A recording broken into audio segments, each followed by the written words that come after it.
যেগুলোর কোনোটি ব্যত্যয় ঘটলে নির্বাচনের আউটকাম, এখানে প্রিন্সিপাল দেখতে হবে আপনাকে।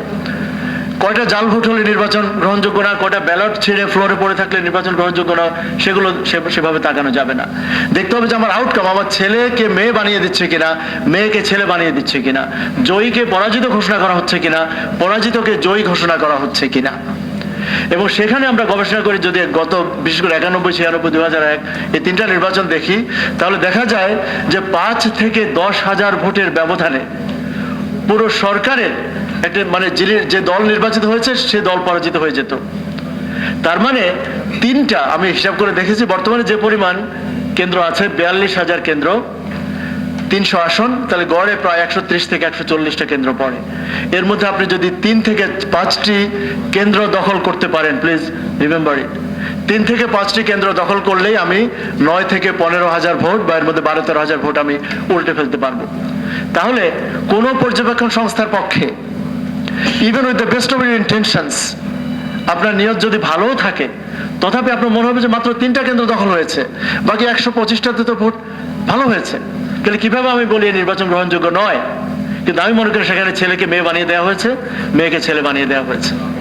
তাহলে নির্বাচনের প্রসেস ফেয়ারনেস, কয়টি বিলবোর্ড, আমি অত্যন্ত মানে হতাশ একজন নাগরিক হিসেবে যে ওই মানে ওনারা পোস্টারের আকার দেখলাম যে রাষ্ট্রের কোষাগারে টাকা খরচ করে বসে বসে ঝামা দিয়ে ইয়ে থেকে পোস্টার উঠাচ্ছেন।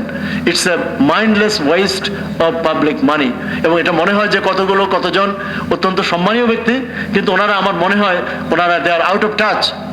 ওনাদেরকে আমরা ওনাদের ইন্টেনশন খারাপ বলবো না, কিন্তু ওনারা মানে হয়তো মানে দে আর নট মানে আপ টু দ্য স্ট্যান্ডার্ডস যে 12 কোটি মানুষের একটা ভোট, যেখানে আর 2টা ভোট করে, এবং কারো প্রস্তাব হয়েছেন যে আরো ভোট করা যায় কিনা একই দিনে। তাহলে এত বিশাল কর্মযজ্ঞ ওনারা কিভাবে ভাবেন যে 7 থেকে 8 ঘন্টার মধ্যে বিকাল 4টার, মানে আগে তো 4টা বলতো।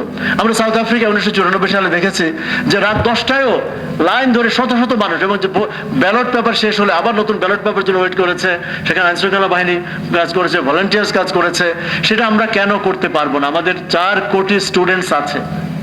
আমরা যদি ইউথ ফোর্সকে ভলান্টিয়ার হিসেবে নিয়োগ করি, এটা তো নির্বাচন কমিশনের সুযোগ আছে 2 থেকে 3 দিনের জন্য বা 2 সপ্তাহের জন্য আমাদের কলেজের, ইউনিভার্সিটির, আমি মনে করি সমস্ত প্রাথমিক বিদ্যালয়ের শিক্ষক, সমস্ত হাই স্কুলের শিক্ষক, সমস্ত কলেজ শিক্ষক, সমস্ত পেশাজীবী, তাদের মধ্যে থেকে হাজার হাজার ভলান্টিয়ার এই 3 দিনের জন্য নিযুক্ত করা যায়। কারণ তাদের বলে না যে মানে the price of independence is eternal vigilance.